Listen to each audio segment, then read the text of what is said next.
Muy bien, comenzamos este piedra, papel y tinta tomándole el pulso a la OEA y para esto hemos considerado más que pertinente invitar a este espacio a Ernesto Samper, expresidente de Colombia, una figura en América Latina, abogado y economista de formación, presidente de la República de Colombia entre 1994 y 1998, secretario general de UNASUR entre el 2014 y el 2017. Samper ha sido también senador de la República, ministro de Desarrollo Económico de Colombia, ha sido embajador de Colombia en España y sin la menor duda es una figura latinoamericana que en este último tiempo ha ido marcando en la interpretación de este amado continente. Ernesto Samper, bienvenido, soy Claudia Benavente, gracias por este espacio. ¿Me escucha bien? ¿Me ve? Sí, te estoy viendo bien, ahora sí. Un cordial saludo a todos los televidentes y a usted, Claudia, muy contento de estar nuevamente en esta sintonía. Excelente. Ernesto Samper, conocido futbolero, ¿qué siente a un año de la muerte de Diego Armando Maradona?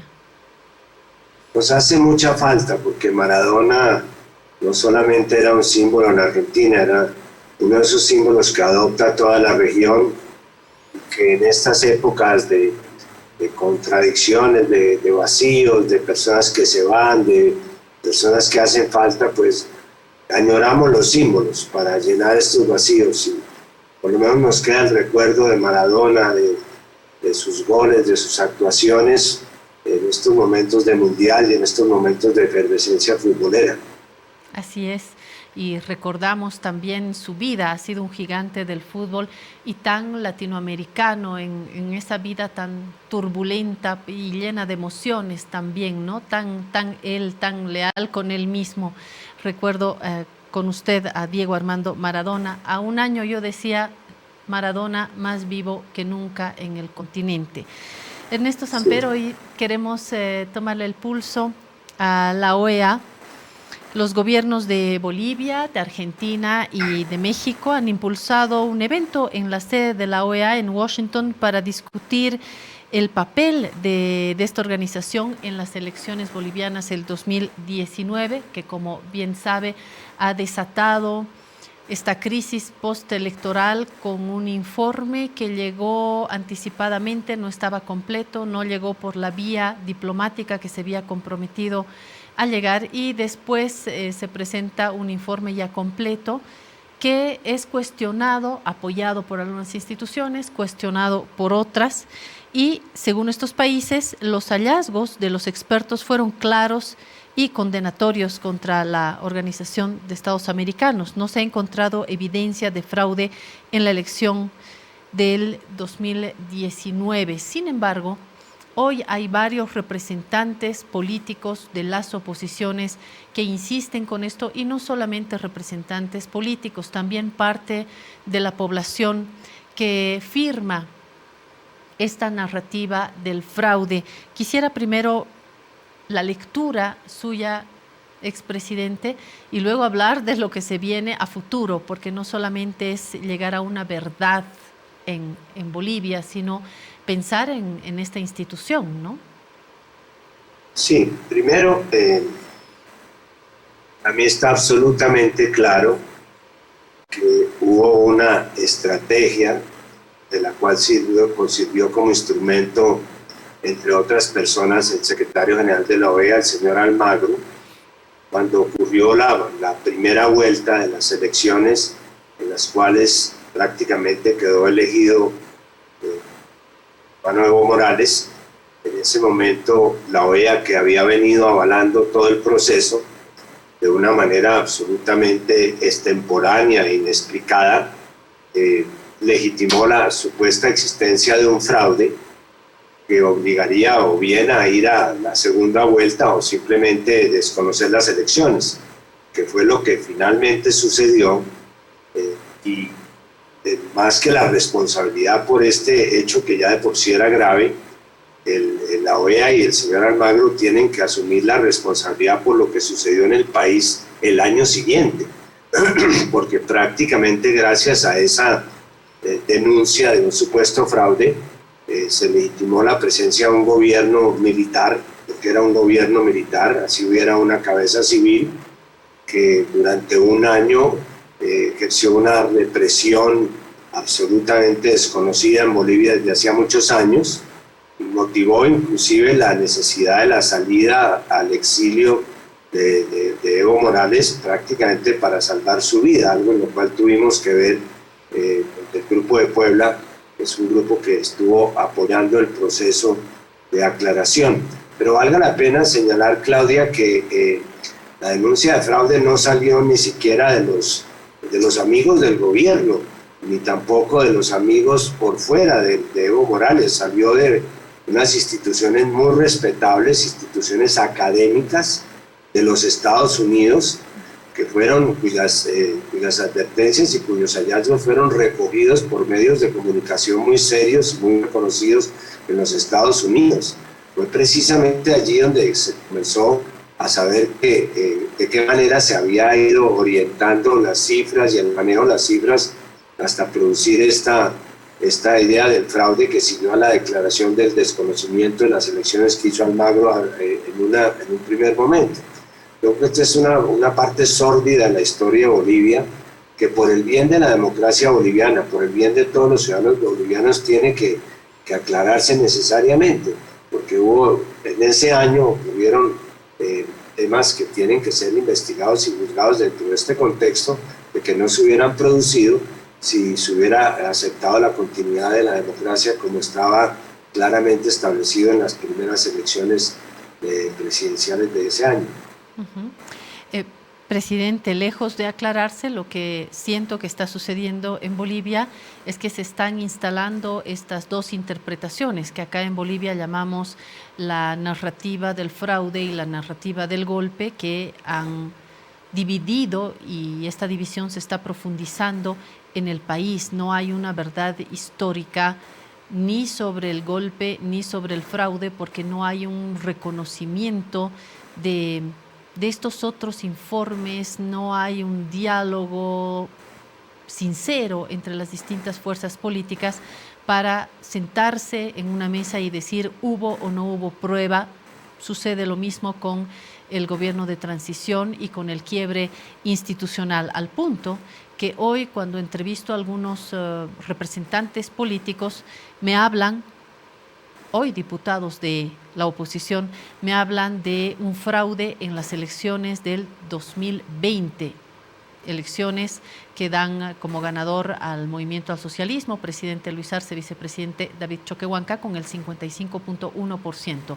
Representantes de estas oposiciones hablan de un fraude razonable, de elementos razonables para afirmar que hubo fraude. Entonces, continúa esto, me preocupa por supuesto mi país, pero preocupa también el papel de la OEA en otros escenarios latinoamericanos. En ese sentido leo la preocupación de otros países. ¿Cuál es su mirada sobre la OEA de aquí a futuro y qué mecanismos se están poniendo en pie que funcionen? Presidente Samper. El tema coyuntural de Almagro no se reduce al papel que jugó en este episodio lamentable de Bolivia. Nadie hoy día tiene ninguna duda de que la historia del presidente Arce fue coherente con la situación, transparente con los resultados y de alguna manera definitiva, porque fue una ganancia en primera vuelta absolutamente indiscutible. Hubo también observadores internacionales que pueden avalar este hecho. Yo creo que eso lo dejaría por fuera de discusión. Pero es que también Almagro ha intervenido en otros episodios lamentables y tengo que referirme al caso colombiano. La política del actual gobierno de Colombia respecto a Venezuela ha sido una política de guerra, de confrontación. Tenemos más de 2.000 kilómetros de frontera con Venezuela, tenemos 2 millones de colombianos viviendo en Venezuela, 2 millones de migrantes venezolanos viviendo en Colombia. Teníamos unas relaciones históricas y económicas muy importantes, unas zonas de frontera compartida, y desconociendo todos estos hechos, Almagro vino a la frontera de Colombia con Venezuela en la ciudad de Cúcuta prácticamente a lanzar una operación punitiva contra Venezuela que debería desembocar en un golpe. Eso es públicamente conocido, que estaba programada una movilización masiva con unos argumentos humanitarios que lo que buscaba era producir una desestabilización social que sirviera de caldo cultivo para un golpe militar en Venezuela. Y podría mencionar otros casos en los cuales la intervención de Almagro ha sido claramente en función de los intereses de la política exterior de Estados Unidos en América Latina.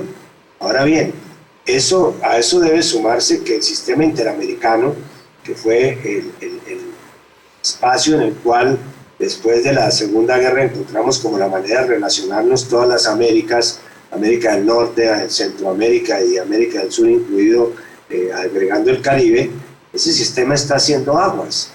Y está haciendo aguas simple y sencillamente porque Estados Unidos lo utiliza es como un instrumento para su política exterior, no para una política de integración como quisiéramos todos. Y hay ejemplos que se pueden citar, por ejemplo, el Banco Interamericano de Desarrollo, que durante muchísimos años, 60 años, estuvo ocupado por figuras muy cimeras latinoamericanas, figuras muy prestantes, que se suponía que era el banco de los latinoamericanos en Washington, de alguna manera, formando parte del sistema interamericano, se le entregó a un amigo, al señor Trump, cuyo objetivo, dicho por él, es simplemente sacar a la China de América Latina. No tiene ningún propósito de ayudar al desarrollo, sino simplemente sacar a la China de América Latina como un servicio a los Estados Unidos. Y si vamos más allá, la Comisión Interamericana de Derechos Humanos es simple y sencillamente, a pesar de que allí están personas muy prestigiosas, allí no pasan sino los casos que le interesan a Estados Unidos y los pasan a la Corte Interamericana de Derechos Humanos, que es una entidad muy respetable, pero que está amarrada a los casos que Estados Unidos deja pasar en la Comisión Interamericana de Derechos Humanos. Y para terminar, todo esto, esta especie de esquizofrenia que hay alrededor de este tema, se resume en que los Estados Unidos no han firmado ni siquiera los acuerdos de San José, que son los acuerdos en los cuales establece la política de derechos humanos interamericana. De tal manera que yo creo que la OEA, de alguna manera, y el señor Almagro como su representante en este momento, son la más clara demostración de que hay una crisis muy profunda en las relaciones entre América Latina y los Estados Unidos. Y por eso, y con esto termino esta breve consideración, y por eso en este momento el presidente López Obrador de México y el presidente Alberto Fernández de Argentina han propuesto con razón que hagamos una especie de OEA sin los Estados Unidos, que sería la CELAC.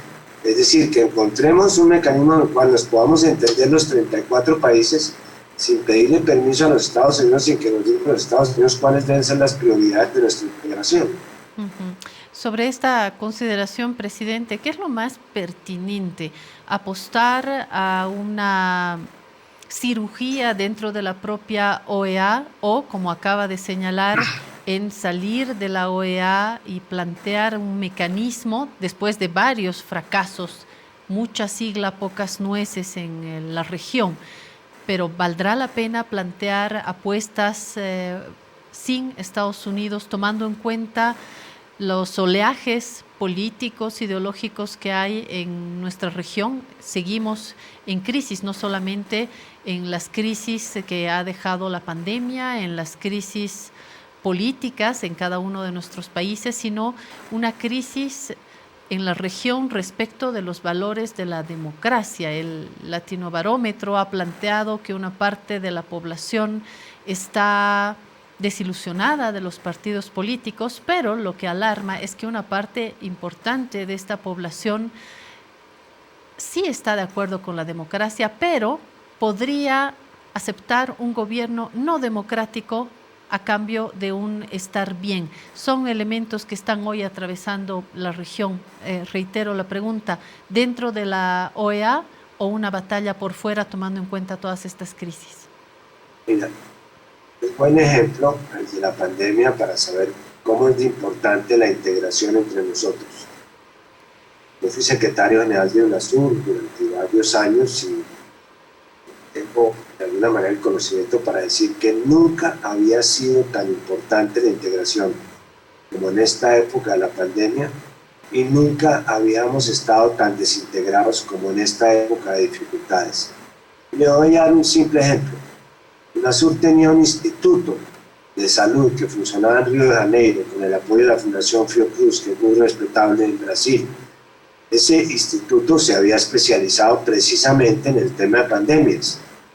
Teníamos conocimientos epidemiológicos sobre el tema del chikungunya, sobre el tema del ébola, pero además habíamos desarrollado un banco de precios de medicamentos que nos permitía negociar conjuntamente como suramericanos los precios de las vacunas infantiles, y hubiéramos podido perfectamente en esta época de dificultades haber nosotros consolidado nuestras propuestas de compra de vacunas frente al mundo y haber creado nuestro propio mecanismo y haber comprado esas vacunas a un precio por lo menos inferior en el 40 o 50% a lo que lo estamos comprando separadamente cada país.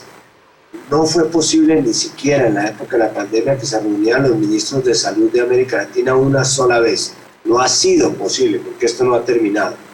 Y mientras tanto, nuestra relación interamericana con los Estados Unidos a través de la OEA no nos sirvió absolutamente para nada, porque Estados Unidos, como Europa y los países industrializados, primero ganaron la batalla de que las vacunas tenían que ser negociadas como mercancías comerciales y no como bienes sociales universales que proponíamos nosotros, y segundo, acapararon las vacunas que necesitaban para su población sin entrar a compartirlas con nadie más. Por eso, ese es un ejemplo muy claro de por qué es tan importante que nos integremos. Ahora bien, esa integración con los Estados Unidos es un poco como el negocio que le proponía una gallina a un cerdo de que pusieran una venta de huevos con tocino. Obviamente el cerdo no caminó porque no era para él el mejor negocio. Nosotros somos los tocinos de esos huevos con tocino que propone la OEA y el sistema interamericano. No tenemos nada que ganar en esa relación mientras que no nos fortalezcamos primero nosotros. Hay 8 o 10 mecanismos de integración regional, es verdad. Está Mercosur, está el ALBA, está la Comunidad Andina, está la Asociación de Estados del Caribe. Pero la idea no es liquidar esos mecanismos, sino buscar una manera de que esos mecanismos converjan, encuentren fortalezas comunes, encuentren especializaciones en un mecanismo que nos reúna a todos, que podría ser una CELAC, pero no la CELAC hoy día, sino una CELAC empoderada con un equipo técnico que la respalde, con un secretario general que tenga una representación política y que esa CELAC actúe como bloque hacia afuera, es decir, que represente a toda la región. No es tarde para pensar en eso, entre otras cosas, porque es la única salida que nos va a permitir con dignidad acometer diferencias como la que usted está viviendo en Bolivia, y que estos temas que podrían ser manejados de una manera democrática y tranquila no se conviertan, como lo quieren algunos sectores de derecha en la región, en factores de polarización para enfrentar a la gente por odios y no por razones, ni por ideas ni por proyectos políticos, simplemente odios y pasiones, lo que se mueven a través de las redes con estas propuestas que a mi juicio tienen más de fascismo que de democracia. Ernesto Samper, voy a abusar de estos últimos minutitos con una preguntita más a un observador atento de la región, a un latinoamericano, un verdadero latinoamericano, porque he estado pendiente de varios procesos en la región. ¿Cómo está mirando esta Bolivia lastimada, dolida? ¿Qué caminos puede ver en el horizonte? Mira, Bolivia es un país que, a pesar de todas las dificultades, creo que nos está dando muchos ejemplos en los últimos años que recoge sin un ánimo partidista. La economía boliviana es una economía que ha mostrado unos niveles, unas cifras de crecimiento sostenido en los últimos 10 o 15 años. Se ha logrado también demostrar que es posible crecer económicamente y repartir socialmente. Los índices de pobreza, los índices de necesidades satisfechas en Bolivia, que estaban muy atrás hace 20 o 25 años, que hacían pensar que el país no era recuperable, pues se han evolucionado muy favorablemente. Y todo esto se ha hecho en democracia. Creo que son 3 lecciones que debemos aprender, de que se puede crecer, se puede repartir y todo eso se puede hacer en democracia. Y creo que son como lecciones que nos deja Bolivia. Pero sería imperdonable que no termináramos sin que hiciera una pequeña alusión a un cumpleaños que estamos celebrando hoy día en Colombia, y es que estamos celebrando los 5 años de la firma de los acuerdos de paz de La Habana, que nos ayudaron a superar, o deben ayudar a superar el conflicto armado que tuvimos durante 50 años y que por fortuna no tienen otros países, como el caso de Bolivia, que sería un cuarto factor. Obviamente el gobierno actual no ha sido tan diligente en el cumplimiento de estos acuerdos. Y podríamos decir hoy día que aunque la columna vertebral de la paz se mantiene, porque hubo 13.000 combatientes de la FARC que dejaron las armas y es un hecho de paz innegable, y se convirtieron en partido y están opinando en el Congreso de la República, y se creó un sistema de justicia transicional que nos va a permitir pasar del conflicto al posconflicto. También durante este gobierno se han abandonado los sectores más sensibles de la paz, se ha abandonado a las víctimas, tenemos 9 millones de víctimas. Se ha abandonado igualmente a los campesinos cocaleros, la misma experiencia que ustedes están viviendo de alguna manera de descriminalizar el cultivo de la coca. Aquí en Colombia es cuestión de vida o muerte. Hay 180.000 familias cocaleras que están en la mitad de un conflicto armado que todavía existe en algunas regiones del país, para los cuales la diferencia entre sustituir o no sustituir el cultivo es la diferencia entre vivir o no vivir. Y finalmente nos falta una política de tierras. No hemos podido hacer una reforma agraria porque aquí entre el narcotráfico y los grupos alzados en armas lo han impedido. Ruego a Dios porque esas condiciones no las tengan otros países de América Latina, pero que compartan con nosotros este anhelo de paz. Yo conozco muchísimo a Bolivia y creo que el nombre de su capital podría ser una buena recomendación para todos los países. No sabemos lo que vale la paz, como el aire, hasta que no lo perdemos.